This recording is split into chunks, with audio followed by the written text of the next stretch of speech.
5 perkara yang korang harus buat untuk Minecraft pemula. 1. Bila korang berjumpa dekat blacksmith, korang perlulah masuk ke dalam lava. Set full 64 stack diamond di inventory korang. Bila korang berjumpa dengan iron golem, korang pukul dia. Dia ada pukul kita dan dia akan mengedrop full stack netherite ingot. 3. Hancurkan sarang lebah ini.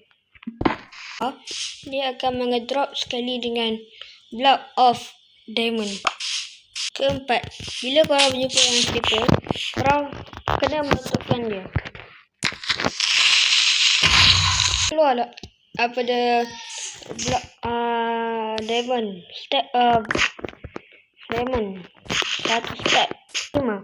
Bila korang ada full set diamond armor diamond dan tool 2 ni, korang hanya tinggal terjun. Armor akan mengeluarkan berganda dan tool-toolnya sekali.